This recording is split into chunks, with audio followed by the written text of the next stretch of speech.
They said it would be simple. At most, 36 hours under observation, the doctor assured, scribbling on the clipboard with the calmness of someone who holds the power of truth.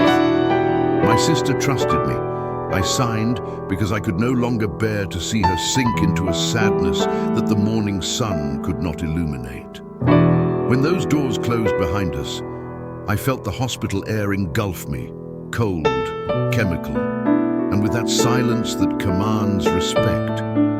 It felt like an ancient church, but there was no prayer there. There, history, image, and consent were erased. That night I called to check on her. She's sleeping, they said. At 2 in the morning, the phone rang back. They wanted my signature on yet another routine procedure. The next day, the observation became therapeutic adjustment, a fancy name to hide a change in medication. They removed the one the psychiatrist had prescribed months ago and put her on another, hospital grade. No one explained why, just smiled. It's more modern, too modern for someone who just needed to rest. Soon a new piece of paper appeared, a consent form that hadn't existed before. They said it was already signed. The signature was mine, but it wasn't.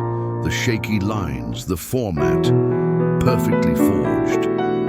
You must have signed when you were tired, the nurse explained, smiling. Then I understood. In that place, every mistake would always be mine. When I saw my sister that afternoon, she seemed drugged. Her pupils were dilated, her voice slurred, her hands trembling. They changed the medication, she murmured. It wasn't supposed to be like this. I asked for her discharge. It became protocol. I mentioned the psychiatrist. It became hierarchy. I mentioned the law. It became ethics. I threatened her with a lawyer. It became silence. She was no longer a patient. She was part of a procedure. The following morning, sensors in the ward recorded movement outside of normal hours. Then the video disappeared. 7 minutes of footage disappeared as if time had frozen. Technical failure, they wrote in the report. But I work with archives. Technical failures aren't shaped like fingers. A discreet nurse met me in the elevator and whispered, "No one here is sick enough until someone signs for them." I committed that phrase to memory. The next day, I asked for the medication diary. It existed, but in 2 versions. One with small doses, the other with escalating doses without explanation. In one, my sister was improving. In the other, she was an experiment. In the ground floor cafes, silence spoke louder than words. They talked about rapid response tests, assistive treatments, and protocols that didn't need to go through ethics committees. I asked the name of the project. They responded with silence, until someone trembling murmured, "They call it Experiment 43. But if you ask, they'll deny it." On the next visit, she wasn't in the same ward. Routine evaluation, they said. Her wristband was now blue. Standardization, I took photos. When I asked for the full medical record, the receptionist smiled with that tone I've come to hate. Only with authorization from the attending physician. But the person in charge there wasn't the one who took care of it. It was the one who controlled it. The doctor from the first night wasn't looking at me anymore. "Your sister reacted badly to the protocol," she said coldly. Protocols, terms, adjustments, clean words to mask dirt. I asked in writing if there were any studies underway. "There's no research in this unit," she replied. "Perfect sentences are the most practiced." On Friday, I received an anonymous message. "If you want to take it, come tonight, and don't sign anything." I went, but the ward was locked. Security reasons. The safety, I discovered, was never the patient's. By Saturday, she no longer recognized me. Her tremors turned to stiffness. Her voice became a whisper. Her gaze, a cry for help. And as the doctor said, "Just one more day," I realized. The hospital didn't make mistakes. It executed plans, and plans like that have the elegance of perfect crimes. They called it adjustment, exemplary conduct. I call it what it really was, manipulation. And the name behind it all, the one that no one said out loud, was Experiment 43. The project that officially never existed. The hospital corridors always had the same sound, muffled footsteps, the hum of lamps, and the distant hiss of respirators. But that morning, something was different. The windows were covered with thick, silvery paper, blocking out any sunlight. The nurse, who had been smiling before, now hurried past without looking up. "Change of protocol," someone explained, as if repeating something they've already memorized. I just didn't know that inside protocol was the name they gave to fear. When I finally saw my sister, her body was the same, but her eyes... No. She was calmer, yes, but it was the kind of calm that feels like anesthesia. Her eyelids were heavy, her speech slurred, and in the creases of her arms, thin purple marks. "They said it was a blood test," she whispered, "but it hurt too much to be just that." I went to get an explanation. The doctor replied impatiently, "You're interfering with the treatment." In that moment I realized that within the hospital, anyone who questioned me became an enemy. I sought out the clinical director. I spent 40 minutes locked in a windowless room, watched by a camera. When he came in, he brought a stack of papers, no answers. "It's all here. Valid signatures, correct conduct." I rummaged through the reports. Missing pages, times, justifications. "And the camera footage?" I asked. He gave a half smile. "By internal policy, we don't release recordings." Internal policy. Two words that mean no one needs to know. Days later, they transferred my sister to the basement, the so-called intensive care unit. No visitors allowed. The phone rang, but the voice on the other end was cut off by interference. On the fourth day, a new employee dropped an envelope at my feet. Inside, a prescription sheet with strange codes. I looked it up. They were acronyms used in pharmacological testing, drugs still in the experimental phase. At the bottom, a stamp made me freeze. Restricted use, Protocol 43V. I went to the police station. "No body, no crime," the officer said, with the coldness of someone who'd given up caring. I returned home feeling like the entire country was part of the hospital. I called the doctor who'd been monitoring my sister before she was admitted. When I mentioned the codes, she was speechless for almost a minute. Then she whispered, "These substances are not for civilian use," and hung up. That night, I saw two men unloading boxes in the hospital parking lot. The label read, "Biological material, confidential. No badges, no uniforms." One of them looked at me and asked, "Are you related to 319? I froze. "Who's 319? I asked. He laughed. "Your sister." That sentence stuck in my head like a curse. Then I realized my sister was no longer a person. She was a number, and when someone becomes a number inside a hospital, it's because they've already decided that they're not going to be a person again. I started writing everything down. Times, names, phrases, expressions, even the sound of footsteps in the hallway. My kitchen became a war zone. Pasted papers, clippings, receipts, photographs, pen arrows connecting the dots. I just wanted to understand. But the more I connected, the pieces, the more they moved on their own. Records disappeared, signatures swapped, duplicate reports with contradictory information. It was like trying to hold smoke in your hands. I returned to the hospital pretending it was just another visit.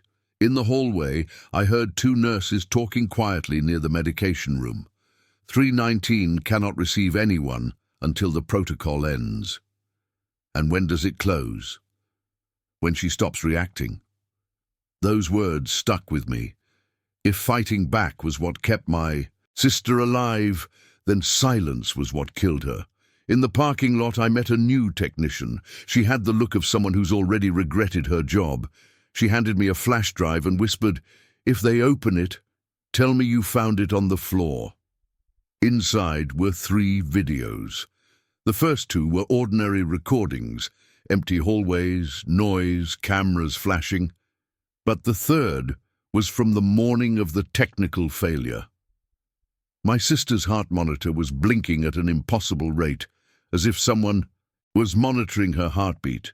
Suddenly, a figure in a lab coat, face covered, walked across the screen, and the image cut out. I showed the video to a lawyer friend. He watched it in silence, then looked at me. "Do you know what happens to anyone who works in a public hospital involved in private research?" I shook my head. "They make the processes disappear before they make the people disappear." He closed the laptop and asked me to forget about it, but forgetting was no longer an option. I looked for other family members, 3 similar cases. Young patients admitted for simple reasons, anxiety, insomnia, grief, who left differently or never left at all. All the medical records had the same detail: 7 minutes absent. Always the same 7 minutes erased. I took the documents to an investigative reporter. He listened attentively, recording everything. "Do you realize what this means?" he asked. "I do, and that's why I need the world to know." He promised to publish. 3 days later, his phone was disconnected. No story, no trace. I started receiving messages without a sender. Think about it. She's still alive. Signing is safer than resisting. You've already entered the protocol. You just didn't realize it. That night, I hacked into the hospital system with the help of a technician. We searched for Protocol 43V. Nothing. No files, no history.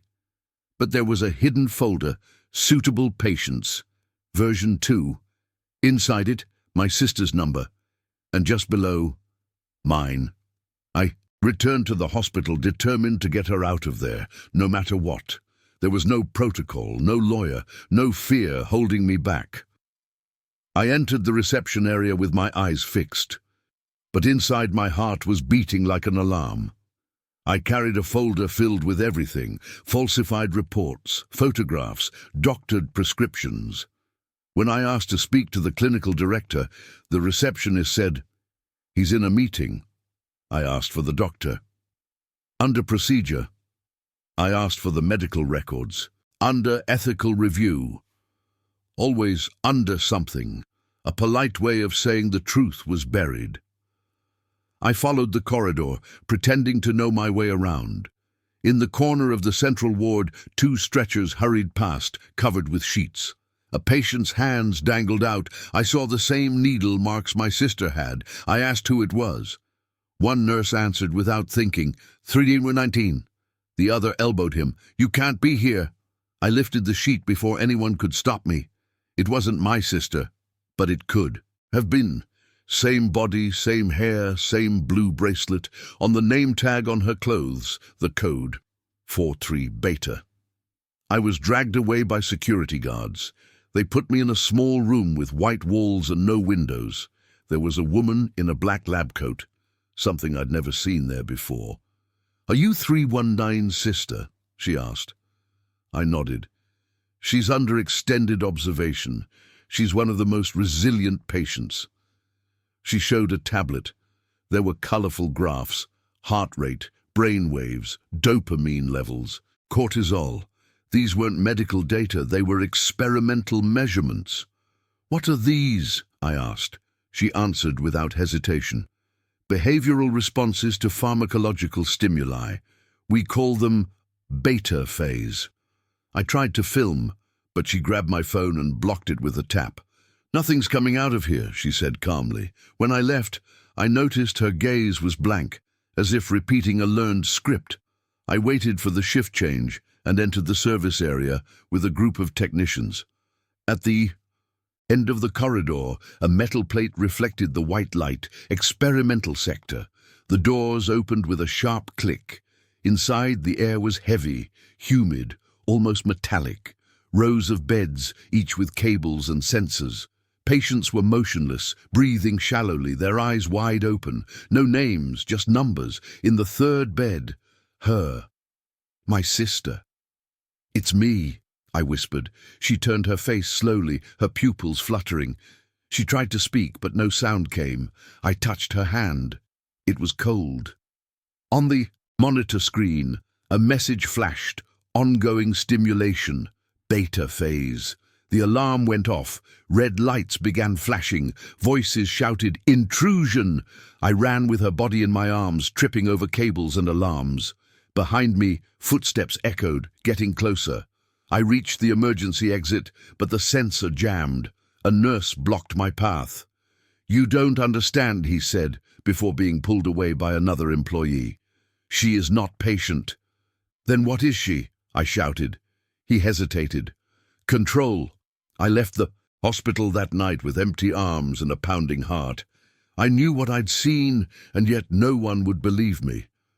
I returned the next morning with a lawyer and a police car. The receptionist, the same woman who had offered me coffee days earlier, pretended she'd never seen me. "You must be mistaken. No patient with that name has ever been admitted here," the lawyer insisted. "We have receipts, medical records, and proof of purchase." She smiled, the kind of smile trained to confuse. "Signatures can be forged, sir. And anyway, this hospital doesn't have Protocol 43. With each word, I felt reality dissolve like ink in water. I showed her a photo of my sister lying in bed. The woman looked at me, unblinking, and said, "This isn't our room." But it was. I recognized the clock on the wall, the curtainless window, even the stained sheet in the corner. We went to the registry office. The admission record existed, but the stamp was smudged. The hospital's CNPJ, National Registry of Legal Entities, non-existent, and the name of the attending physician had simply disappeared from the medical board's records. She was neither active nor on leave. It was as if she had never existed. That night, the phone rang. A male voice, too calm. "Congratulations, you got what you wanted." "Who are you?" I asked. "Now she is free." "Free where?" "Where everyone stays after the protocol." The call dropped. 2 days later, I came home to find the door open, nothing stolen, no mess, just my bulletin board wall completely empty. The papers, photos, post-its, all gone. In its place, a single white sheet of paper with a blue stamp, closed due to lack of object. I went to the municipal morgue. I showed my sister's photo and asked for any patients with blue wristbands. The attendant slowly looked up and whispered, "There are bodies that arrive without a name, young lady, because the name is still being tested." I returned to the hospital for the last time. The facade had changed. New. "Sign Aurora Institute of Clinical Research." I asked what had been there before. The security guard replied without emotion, "This has always been the Aurora Institute." At the reception desk, a receptionist was watching me intently. On her name tag was a familiar name, the nurse who, days before, had warned me not to sign anything. I pretended not to recognize her. She approached and said softly, "Your name shouldn't be on the list." "What list?" "To those who keep searching." When I got home, my phone looked different. All my files had been replaced by a single folder called Aurora 43, inside a 3-second video. My sister stared at me. Her lips moved slowly, and before the video froze, I could hear the whisper, "They only stop when the body accepts it." After the video, everything began to change. Every sound on my phone seemed to come from within the walls. Every shadow in the mirror seemed to be watching. I showed the flash drive to a journalist friend, but when he opened it, the file was gone. In its place, a cold message, compromised material. He looked at me in alarm. "Are you sure this existed?"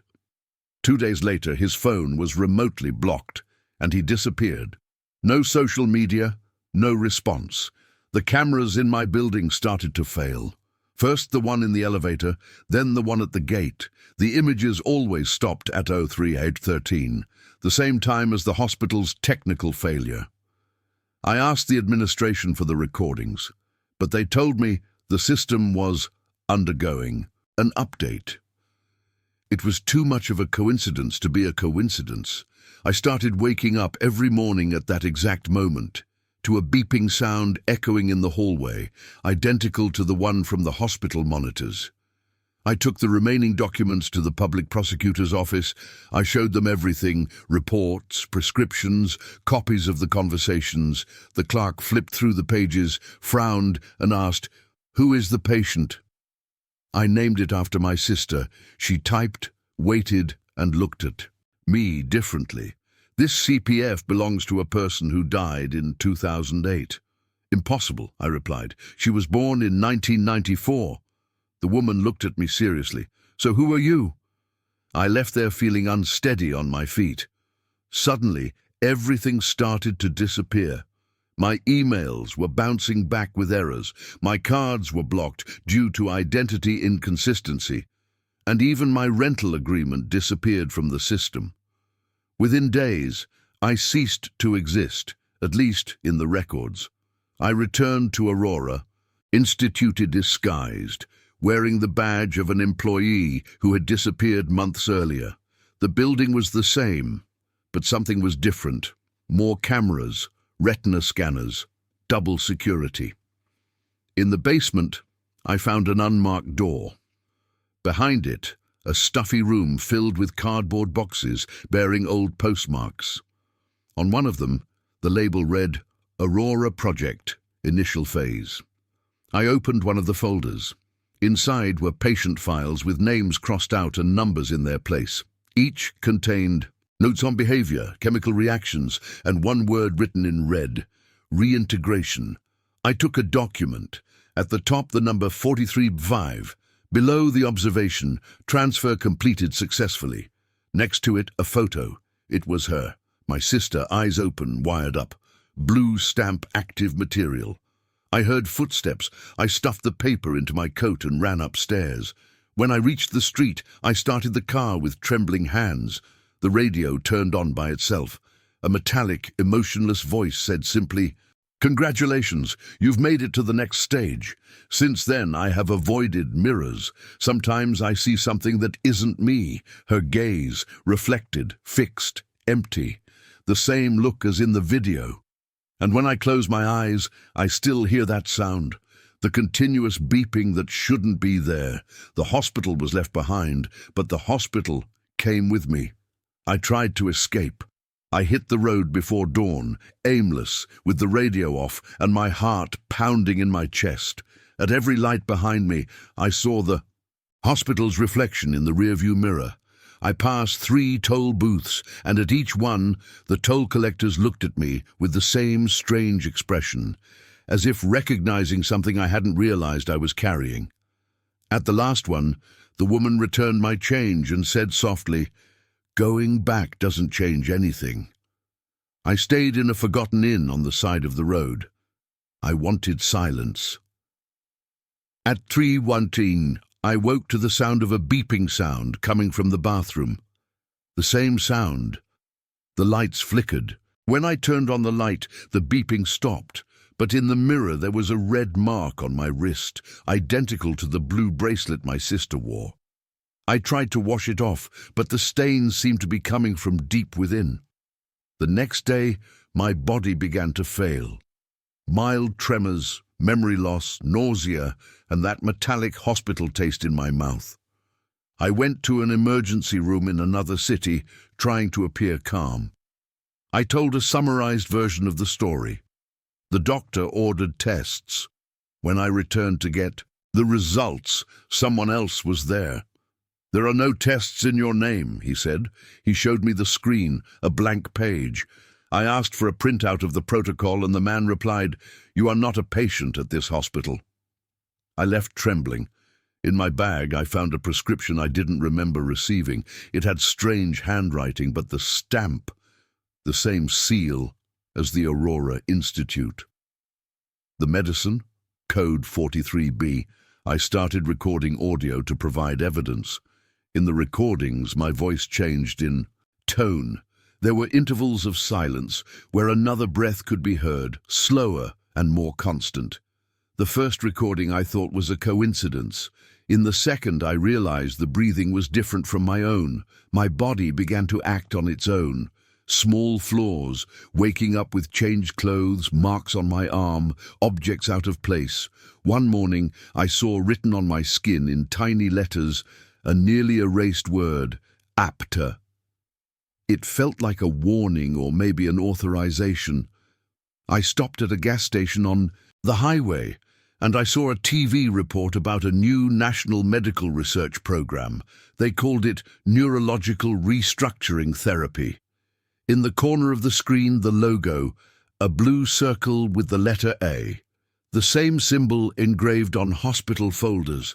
There, the ground disappeared beneath my feet. I understood what no one had the courage to say. The experiment 43 never ended. He just changed bodies. And now, the body was mine. I'm recording because I need to leave something, anything, before it erases what's left of me. I don't know how much longer I'll be me. Sometimes I feel like someone thinks for me, breathes with me, moves my fingers. The voices are back, now clearer, calmer, more certain. They speak her name. 319, positive response. When I try to ignore it, my body responds on its own. My pulse quickens, the beeping reappears. I found a piece of paper in the glove compartment, dated 3 days in the past. At the top, it read, Aurora Institute, Protocol 43 Gamma. Just below, my name, status, in remote monitoring, so that's it. I didn't run away, I was transferred. In the following nights, I began to dream about the hospital. Always at a 3A13 white hallways, flashing lights, the sound of a beeper guiding the way. She, my sister, is at the end of the hall. Her blue bracelet glows. I try to run to her, but the closer I get, the more I realize it's not her. It's me. She looks at me and says, "You left." And I answer, "But I didn't get out in one piece." I sent everything I had. To journalists, lawyers, and anyone who still recognized me. All the files returned with the same message: user authentication failed. It's as if the whole world agrees that I never existed. Last night, I woke to a cold light flashing on the ceiling. The same tone as the hospital. I went to the mirror, the red mark on my wrist had returned. But now, with a new number etched under the skin, Perture.